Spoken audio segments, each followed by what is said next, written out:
Hello, everybody. Welcome back to Voice for Men India, India's only portal that covers gender stories, but from the other side. आज हमारे साथ है Manoj Dhankar ji. Welcome Manoj. Thank you for joining us. Manoj Dhankar ji का नाम आप लोगों ने कुछ दिनों पहले सोशल मीडिया पे देखा होगा. काफी वायरल हो रहा था. और मैं आपको बता दूं कि ये एक फैमिली डिस्प्यूट है. ये एक ऑनगोइंग डिवोर्स केस है जिसमें जो वाइफ है वो 1 सितंबर को उन्होंने एक ट्वीट किया था कि my child has been kidnap.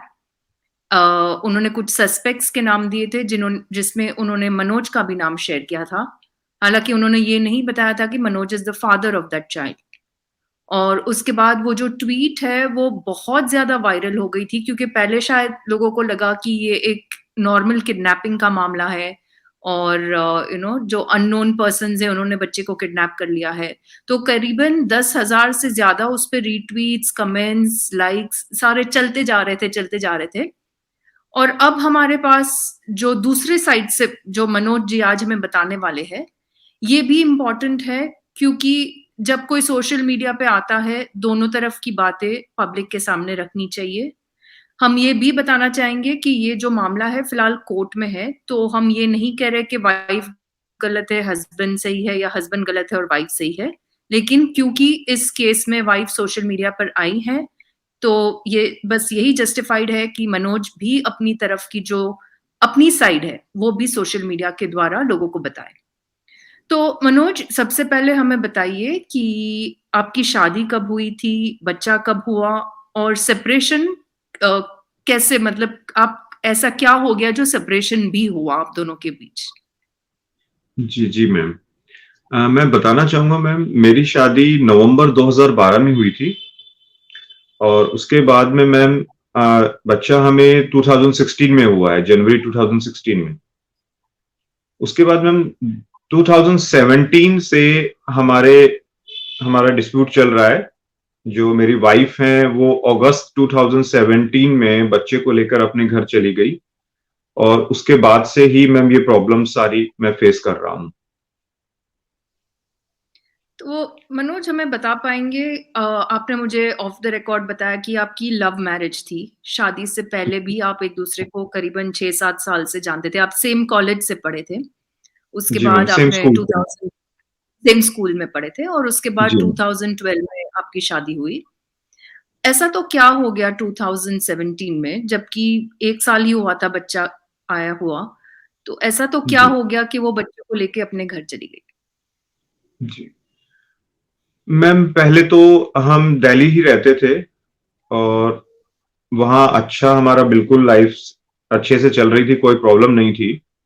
2016 में जब बेबी बॉर्न हुआ उसके बाद से ही मैम मेरी वाइफ ने मुझे बोला कि for better care of child हम रोहतक शिफ्ट हो जाते हैं, वहाँ आपकी फैमिली भी है, मेरी फैमिली भी है, तो बच्चे के लिए बेटर रहेगा और जैसे ही बच्चा थोड़ा बड़ा हो जाएगा तो हम 1-2 साल में वापस दिल्ली आ जाए.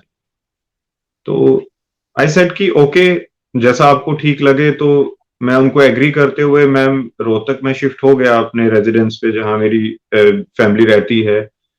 तो यहाँ से मेरी वाइफ ने कारपूलिंग वगैरह स्टार्ट करी कॉलेज आने जाने के लिए. कुछ उनके फ्रेंड्स से उनके साथ कारपूलिंग स्टार्ट कर दी. तो छोटी छोटे इश्यूज हमारे बीच में स्टार्ट हो गए मैम तब से ही, जब से यहाँ से वो कारपूलिंग करना उन्हें स्टार्ट करा.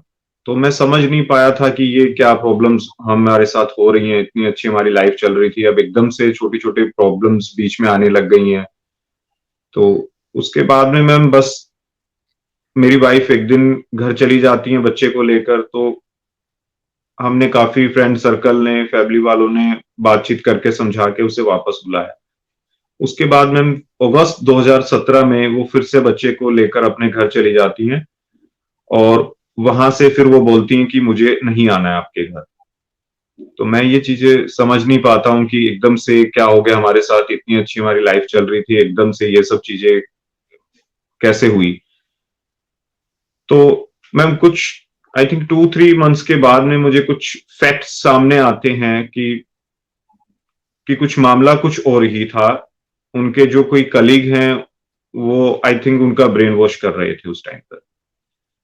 तो मुझे वो चीज़ें जब सामने निकल कर आई तो मैंने अपनी वाइफ़ से भी पूछा कि भई ऐसे-ऐसे है और ये सब चीज़ें हैं, तो शी सेड कि मुझे नहीं पता आपको क्या लेना-देना, बस मुझे नहीं आना। तो हमने काफ़ी समझाने की भी कोशिश करी, फैमिली मेंबर्स ने भी, मेरे फ्रेंड्स ने भी कि ये चीज़ें जो हो गई चलो उसको कोई नहीं, भूलो आप, एक नया स्टार्ट करो, अच्छा अच्छे से रहो। बट मैम वो नहीं मानी और उन्होंने 2017 दिसंबर 2017 में उन्होंने डाइवोर्स केस फाइल कर दिया मैम। उसके बाद में मैम मैंने 2018 में मैंने बच्चे के लिए कस्टडी फाइल कर दी थी, मार्च 2018। फिर मैम मुझे कोर्ट फर्स्ट ऑर्डर मुझे मिलता है 19 मार्च 2019 को मुझे फर्स्ट ऑर्डर मिलता है पूरे 1 साल के बाद बच्चे से मिलने के। पूरा 1 साल तक मैं कोर्ट के चक्कर काटता रहा कि मेरे को बेटे से मिलने दिया जाए। मैंने कस्टडी फाइल कर रखी है, अगर आप लोग कस्टडी अभी नहीं दे रहे हो तो एटलीस्ट मुझे विजिटेशन राइट्स दीजिए ताकि मैं अपने बच्चे से मिल पाऊँ। ही इज़ अ माइनर और मैं उससे मिल नहीं पा रहा हूँ। पूरे 1 साल के बाद मैम कोर्ट मुझे विजिटेशन राइट्स प्रोवाइड कराती हैं कि आप स्कूल में जाइए और बच्चे से हर फ्राइडे आप स्कूल में मिलिए। बट मैम हर फ्राइडे मैं ऑर्डर लेकर स्कूल जाता रहा। पहले तो उन्होंने क्या किया मैम स्कूल का नाम चेंज कर दिया। ऑर्डर में कुछ और नाम बता दिया हमें। तो मैं उस ऑर्डर को लेकर गया तो मुझे वहाँ कोई स्कूल नहीं मिला। मैंने फिर से एप्लीकेशन लगाई कि ये कोई स्कूल वहाँ पे नहीं है, तो स्कूल का नाम ठीक करवाया मैम। दोबारा स्कूल का नाम ठीक करा के मैं स्कूल गया बच्चे से मिलने के लिए तो पता चला कि लव्यांश नाम का कोई बच्चा स्कूल में है ही नहीं। उन्होंने बच्चे का नाम लव्यांश से आरव लिखवा दिया स्कूल में। तो मुझे फिर भी प्रिंसिपल सर ने मुझे नहीं मिलने दिया।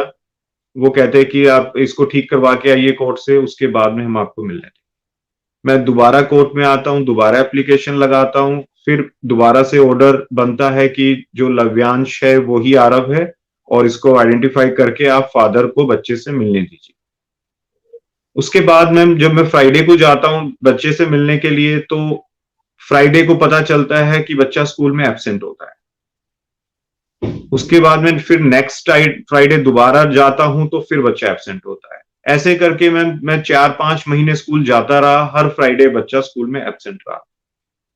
मुझे बच्चा नहीं मिल पाया क्योंकि वो लोग हर फ्राइडे को बच्चे को एब्सेंट करवाते थे और मैं अदर डेज पे जाता था तो प्रिंसिपल सर बोलते थे कि आपके पास सिर्फ फ्राइडेज के राइट हैं तो आप फ्राइडे को ही आके मिल सकते हैं। अदर डेज पे मुझे नहीं मिलने दिया। उसके बाद मैं मेरी वाइफ बाहर चली जाती हैं, आयरलैंड जाना होता है उनको, तो वो एक सेटलमेंट करते हैं हमारे साथ कि आप मुझे डाइवोर्स दे दीजिए और मैं आपको बच्चा दे देती हूँ।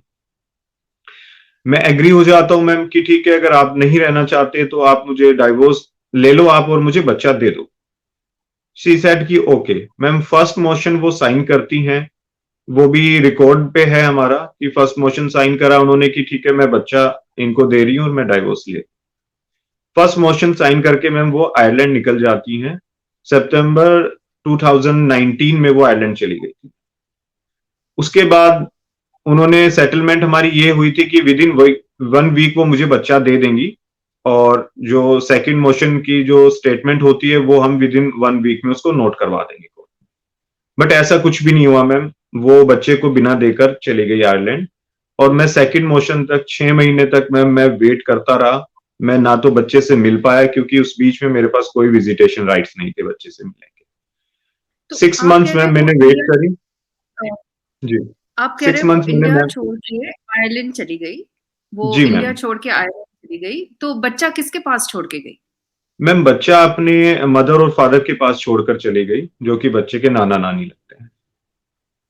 तो आप जो कि फादर ऑफ द चाइल्ड है, जो वहीं पे है, आपको नहीं दिया और अपने नहीं। माँ-बाप के पास छोड़ के वो आयरलैंड चली जी। गई। जी मैम, ठीक मैंने है। इसके ऊपर भी एप्लीकेशन कोर्ट में लगाई कि मैं नेचुरल गार्डियन हूँ और बीइंग ए फादर बच्चा मुझे मिलना चाहिए। नाना-नानी का इसमें कोई राइट नहीं बनता, मुझे आप बच्चा दीजिए, मदर इंडिया में नहीं है। बट कोर्ट ने कुछ भी नहीं सुना मैम और उन्होंने बोला कि आप सेकंड मोशन तक वेट करिए, सेकंड मोशन आपका फर्स्ट मोशन साइन है तो सेकंड मोशन पर वो आपको बच्चा दे देंगे। तो मैम मनोज मैं मैं यहाँ बैठा रहा से उसके। यहाँ पे मैं आपसे एक चीज़ पूछना चाहूँगी मनोज, आप थोड़ा बताइए आप क्या काम करते हैं और आपके घर में, परिवार में कौन-कौन लोग हैं?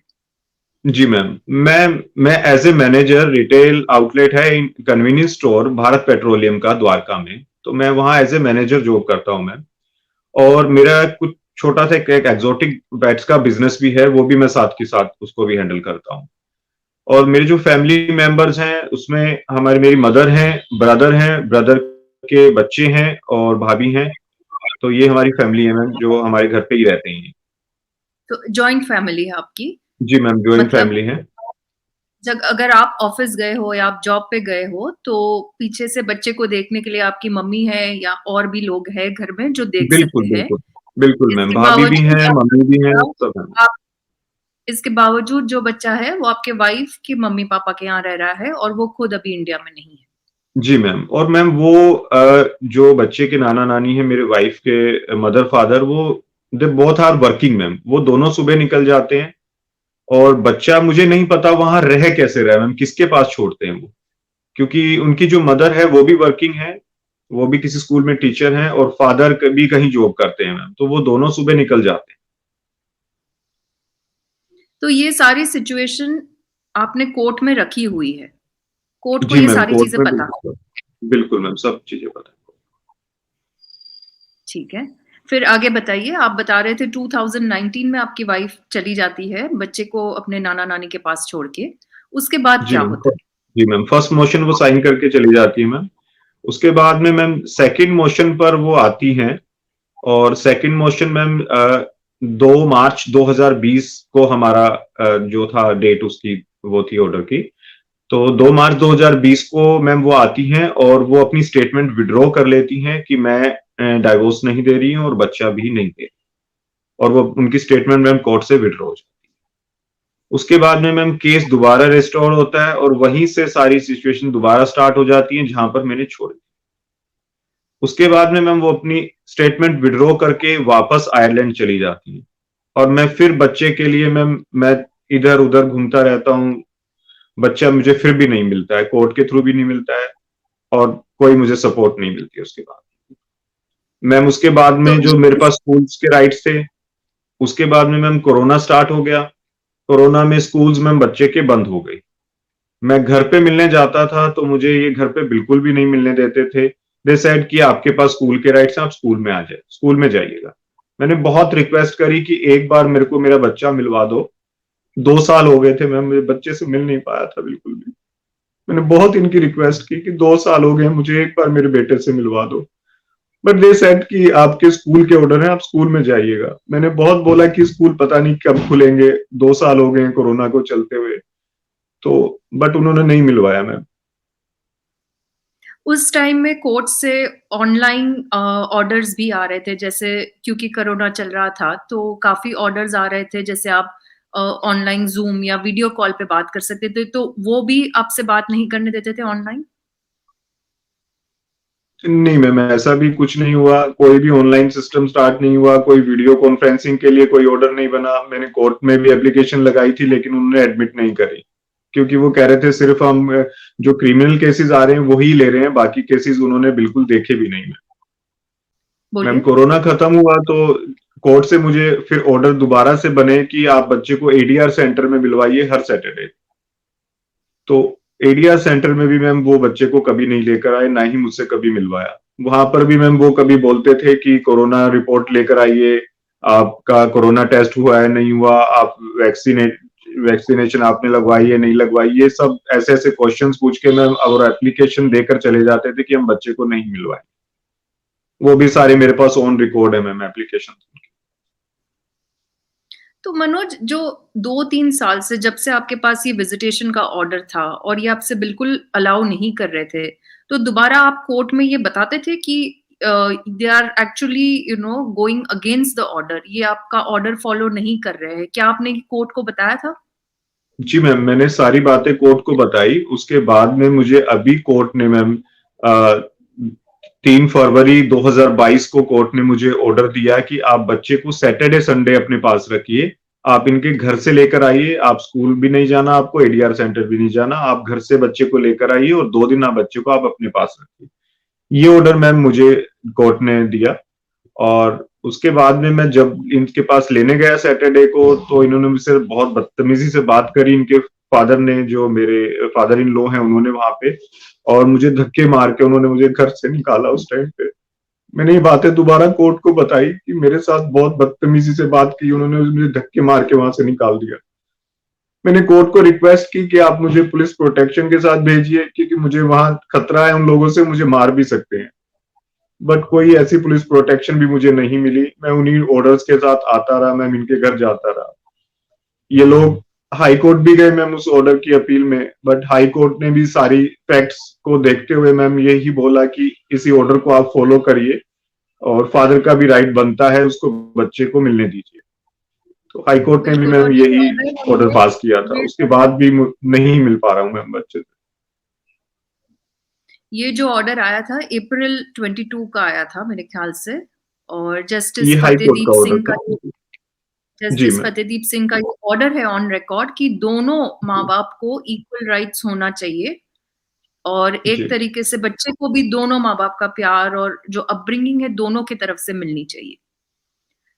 तो जी मनोज, मैम। मैं अब थोड़ा, अभी जो अगस्त सितंबर में ये जो हुआ है जिसकी वजह से ये इतना बड़ा मसला खड़ा हो गया है, ऐसा तो क्या हुआ कि जब उस दिन आप स्कूल पहुंचे जी मैम। होंगे, आप बच्चे को लेकर अपने साथ चले गए हैं, और जो उसकी मम्मी है, जो आपकी वाइफ है, इन्होंने बताया कि बच्चा किडनैप हो गया है। तो उस इंसिडेंट के बारे में थोड़ा हमें बताइए। जी मैम, वो बिल्कुल मैम एक फेक न्यूज़ थी, जो कि इन्होंने मेरे ऊपर एलिगेशन लगाने के लिए एक प्लान कर लिया था कि ऐसे-ऐसे कर देते हैं हम। क्योंकि मैं बच्चे से मिलने गया था, तो मैं उससे मिला मैम वहाँ पे स्कूल के बाहर। ही सेड कि पापा मुझे घूमने चलना है। मैंने कहा बेटा कहाँ चलोगे आप बताओ, मैं लेकर चलता हूँ। तो बोला पापा मुझे हिल स्टेशन लेकर चलो। तो मैम मैं उसे अपने साथ लेकर आया। मैंने जब उसको वहाँ देखा, तो ना उसका कोई नाना वहाँ पे था, ना उसकी कोई नानी वहाँ पे थी। मुझे कोई भी उनके घर का मेंबर वहाँ पे नहीं दिखा मैम। तो मैं उससे अपना बात करके उसको अपनी गाड़ी में बिठा के मैं ले आया वहां से। और 15 डेज मेरा बेटा मेरे साथ रहा है। उसने इतना एंजॉय किया, इतना हैप्पी था मैम, वो सारी मेरे पास फोटो वीडियोस हैं। और ही सेड कि पापा मुझे वापस नहीं जाना, मुझे नाना नानी के घर मत छोड़ो, मैं वहां पर घर से निकल नहीं पाता हूँ, मुझे रूम में ही रखते हैं। वो वहां पे उसको बाहर भी नहीं निकलने देते मैम घर से। लेकिन जिस तरह से ये पूरा सोशल मीडिया में प्रेजेंट किया गया था, जो जो ट्वीट में लिखा गया था, एक तो उसमें ये नहीं लिखा गया था कि you are the father of the child, उसमें कुछ यस। आपका और 3-4 और लोगों का नाम लिखा था एज सस्पेक्ट्स। उसके जी मैम। अलावा भी काफ़ी सारे आपकी वाइफ ने आप पे एलिगेशंस डाले थे कि आप एक क्रिमिनल हैं, आप बच्चे को चोट पहुँचा सकते हैं, आपने भी हाथापाई की थी, और आप बच्चे को लेकर आपने किडनैप कर लिया। तो इस पे जी आप मैम। अपनी तरफ से क्या बताना चाहेंगे? नहीं मैम, ऐसा कुछ भी नहीं था जैसा कि वो बोल रहे हैं। और ये बिल्कुल झूठ है जो उन्होंने चीजें बताई हैं। ऐसा कुछ भी नहीं हुआ मैम, किसी से कोई हाथापाई नहीं हुई, वहां कोई था ही नहीं मैम। हम हाथापाई भी किससे करेंगे ये बताइए आप। और मुझे नहीं पता उन्होंने कैसे किस किस का नाम इस केस के साथ जोड़ दिया। और मुझे ये सब चीजें बाद में पता चली हैं कि इतना कुछ हुआ है, इन्होंने पीछे से ये सब किया है। तो ये बिल्कुल गलत है मैम, जो इन्होंने ये एलिगेशन लगाए हैं, बिल्कुल टोटली ही मैम फेक है ये। और कोई भी मैम ऐसा ये मेरे खिलाफ कोई क्रिमिनल कोई रिकॉर्ड ये दिखा दें, अगर जैसा ये बोल रहे हैं कि मैं क्रिमिनल क्रिमिनल हूं, तो मैं कहता हूं ये प्रूव कर दें कि मैं क्रिमिनल हूं। मैम ऐसे किसी पे भी कोई भी एलिगेशन लगाने से तो कोई बनता नहीं है मैम। और ये तो ऑलरेडी मैम मेरे खिलाफ 3-4 बार झूठी कंप्लेंट ये करा चुके मैम, कभी पुलिस स्टेशन में, कहीं कहीं पर। तो इन्होंने काफी कोशिश करी है मैम मुझे केसेस में फंसाने के लिए। वो भी मेरे पास सारा ऑन रिकॉर्ड है मैम। पुलिस स्टेशंस में भी इन्होंने मेरे खिलाफ कंप्लेंट करी है कि हमें मारना चाहता है, ऐसे करना चाहता है, लेकिन सारी कंप्लेंट क्लोज हो गई हैं। और सारी कंप्लेंट झूठी पाई गई हैं जो भी इन्होंने करी है। पुलिस वालों ने मुझे लिख के दे रखा है, आरटीआई में मैंने रिप्लाई मांगा हुआ है, तो उसमें सारा मेरे पास रिकॉर्ड में है कि वो कंप्लेंट्स इन्होंने झूठी करी। झूठे केस में उसको कैसे फंसा सकते हैं, ये भी मेरे पास में रिकॉर्डिंग्स हैं उनकी। तो ये तो सारा मैम प्लान ही कर रहे हैं ये सब जो बोल रहे हैं। मनोज, लास्ट में आप हमें बताइए, आज की तारीख में ये जो पूरा डिवोर्स और कस्टडी केस है, ये इसका क्या स्टेटस है? आपकी वाइफ़ क्या चाहती है? आप क्या चाहते हैं? और बच्चे के लिए बेस्ट क्या होगा इस सिचुएशन में? वो बताइए। मैम मेरी वाइफ तो ये चाहती है कि वो बाहर ही रहे। आयरलैंड में वो आई थिंक जॉब कर रही है, उसने बताया था। तो वो चाहती है कि वो वहीं पे ही रहे, और उसका वो ये चाहती है कि वो बच्चे को भी लेकर जाए। But ma'am, being a father, मैं कहाँ जाऊंगा मैम? मेरे को ऑलरेडी 4 साल हो गए हैं बेटे से नहीं मिलने दिया है। अब वो अगर बच्चे को भी लेकर चली जाएगी तो वो पता नहीं कब बच्चा मेरे वापस आएगा इंडिया में, कब मुझसे मिलेगा मैम, मुझे तो ये भी नहीं पता। वो 10 साल में लेकर आएगी, 20 साल में लेकर आएगी, मुझे कुछ भी नहीं पता। मैं तो अपने बेटे को खो ही दूंगा मैम, कभी मिल ही नहीं पाऊंगा उससे। तो यहाँ पर इंडिया में होते हुए मुझसे नहीं मिलने दे रही है मैम। अगर आयरलैंड पर ले जाएंगी तो वो तो मुझसे कभी भी नहीं मिलवाएंगी बेटे को। मनोज, आखिर में ये जो पूरा सिस्टम है हमारा, जो फैमिली कोर्ट सिस्टम है या डिवोर्स जो लॉज़ है या कस्टडी लॉज़ है, इस पे आपने अभी पूरे 4 या 5 साल ऑलरेडी निकाल दिए हैं। इस पर आप क्या कहना चाहेंगे? ये फेयर है, अनफेयर है? ये काफ़ी ज़्यादा मदर्स को फ़ेवर करता है और फादर्स को बिल्कुल ही अलग कर देता है। तो इस सिस्टम पे आपका एक लास्ट जो कमेंट है वो बताइए। मैम बिल्कुल, ये तो मैम देखिए एक इनजस्टिस है हम लोगों के साथ, कि जो भी राइट्स हैं वो मदर को ही दिए जा रहे हैं, फादर के फेवर में कोई भी चीजें नहीं है। जबकि फादर बिल्कुल इनोसेंट हैं, तब भी उनको नहीं सुना जा रहा मैम। मैं इतने दिन से कोर्ट के चक्कर काट रहा हूं मैम, 4 साल से।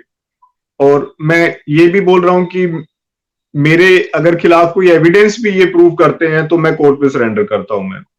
लेकिन उसके बावजूद भी मेरी कोई भी नहीं सुन रहा है मैम, मेरी कोई गलती भी नहीं है, तब भी मेरे को मेरे बेटे से नहीं मिलने दिया जा रहा है। मनोज जी, आपको और आपके जैसे बहुत सारे फादर्स देख रहे हैं, जो भी अपने बच्चों को काफ़ी सालों से नहीं मिल पाए हैं। किसी-किसी ने तो अपने बच्चों की शक्ल भी नहीं देखी है क्योंकि उनके बर्थ के पहले ही उनकी वाइफ चली गई है। उन फादर्स को आप एक मैसेज देना चाहेंगे कि कैसे वो इस सिचुएशन से स्ट्रॉन्ग निकल सकते हैं और हिम्मत अपनी ना तोड़े और कैसे इस सिचुएशन को हैंडल करें? जी मैम। मैम बिल्कुल, मैं ये मैसेज देना चाहूंगा उन सब फादर्स को कि ट्रूथ इज ऑलवेज विन। अगर आप सच्चे हैं तो आप जरूर जीतेंगे। आप बस हिम्मत रखिए, पेशेंस रखिए, और आप लड़ते रहिए।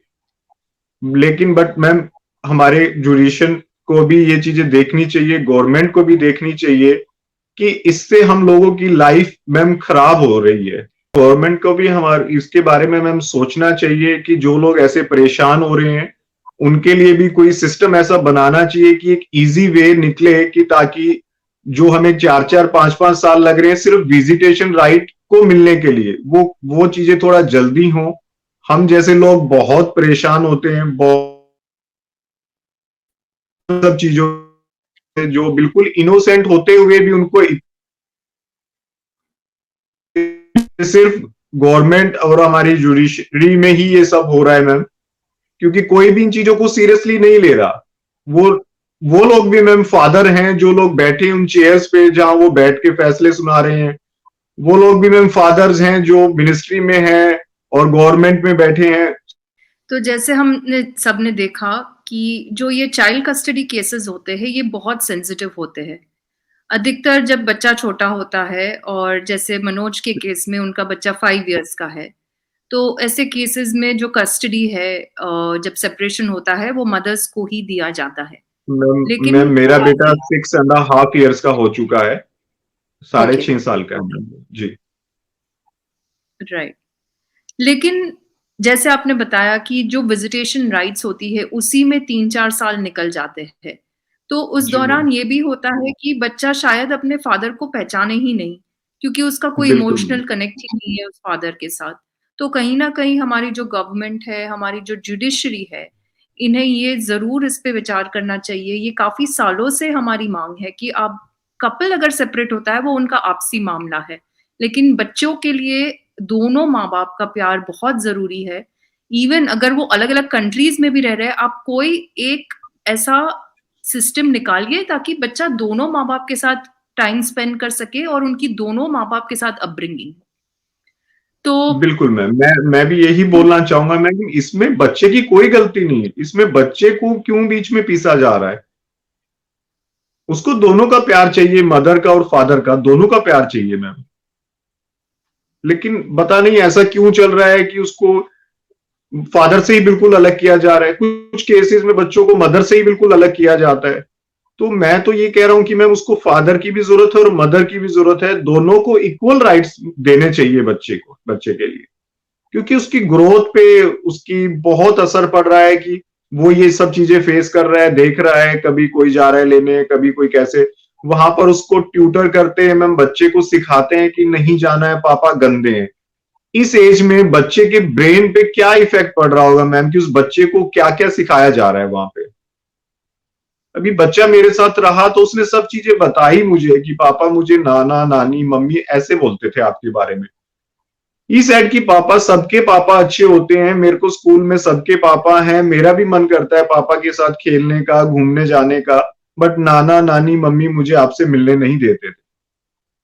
मैं यही कहना चाहूँगी कि जो भी ये मामला है जल्द से जल्द एक अच्छा इसका सॉल्यूशन आए क्योंकि लड़ाई करके या कोर्ट में लड़ते-लड़ते सालों-साल निकल जाएँगे। बच्चा बड़ा हो बिल्कुल। जाएगा, 6 साल का है और 3-4 साल निकल जाएँगे और 5 साल निकल जाएँगे, 15-20 साल का तो वो ऐसे हो जाएगा। तो जी। आई थिंक आप और अपनी वाइफ अगर दोनों मिलकर कोई साथ में इसका सॉल्यूशन निकाल सके, आई थिंक वही इसकी सबसे best you know and result होगा। और सिस्टम के लिए डेफिनिटली इन्हें सोचना चाहिए कि और लोग इस तरह से ना इसमें फंसे और एक स्मूथ बच्चे के लिए एक स्मूथ अपब्रिंगिंग का शेयर्ड पेरेंटिंग का ऑर्डर निकले ताकि अगर माँ बाप अलग भी रह रहे हैं तक तो भी बच्चे को एक नॉर्मल अपब्रिंगिंग मिले। इसी पर जी मैम, थैंक यू बिल्कुल। Very much Manoj for joining us and thank all you. The best. और आई होप आपके सारी जो भी इश्यूज है जल्द से जल्द सॉर्ट आउट हो जाए। Thank you for joining us. Thank you.